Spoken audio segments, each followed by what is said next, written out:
Black scholar predicts 30 years to erase big lie of 1619 victimhood.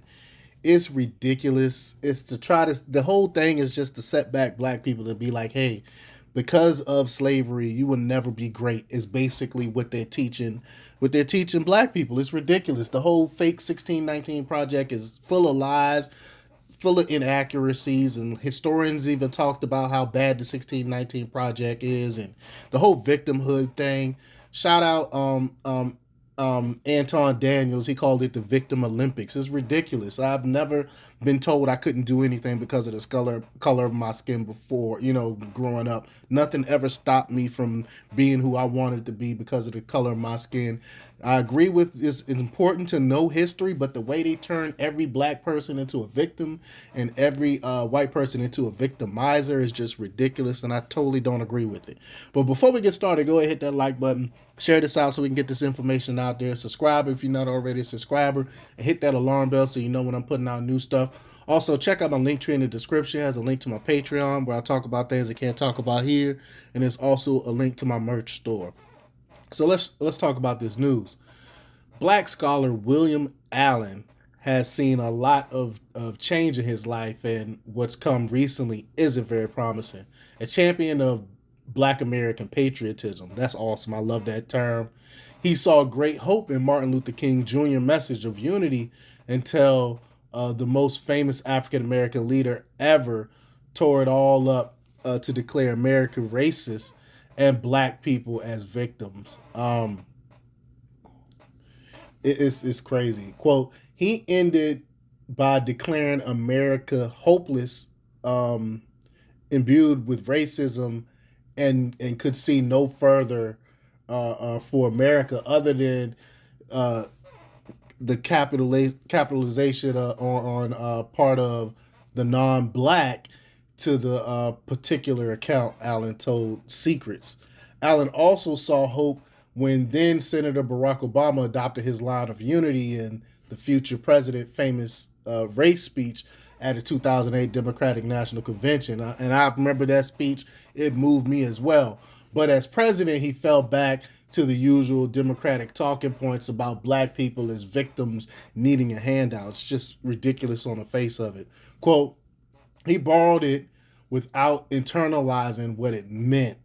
He borrowed it as a rhetorical trope that could be used to leverage political advantage, but not to begin the restorative work and culture that was so necessary, Allen said. And I totally agree.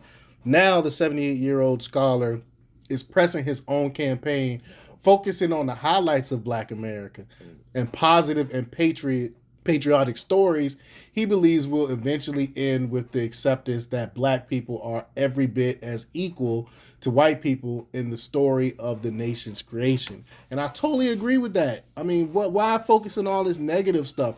How about focusing on the positive?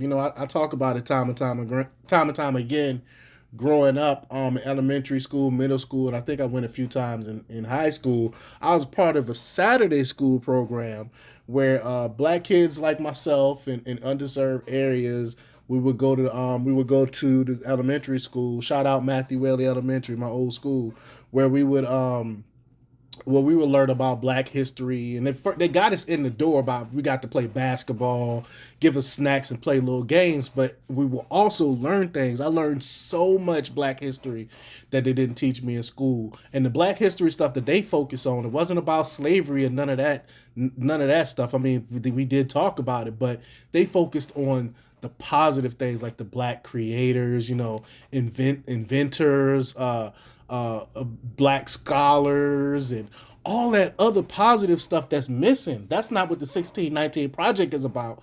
They want to focus on slavery and all the negative stuff. It's ridiculous to me. Quote, the real story of America is the story of American blacks, not America blacks exclusively, but American blacks as exemplary of what America Promise is, said Allen, the editor of the book of essays, The State of Black America. The book, he said, provides an awakening to the story not told in the legacy media or by liberal politicians, professors, and preachers. with old tales and up to date statistics. His goals is to tell the true story of accomplishments of Black America and repel the great lie spread in the media, especially the New York Times 1619 Project. I'm gonna get this book and I'm gonna read it, and I can't wait to get it.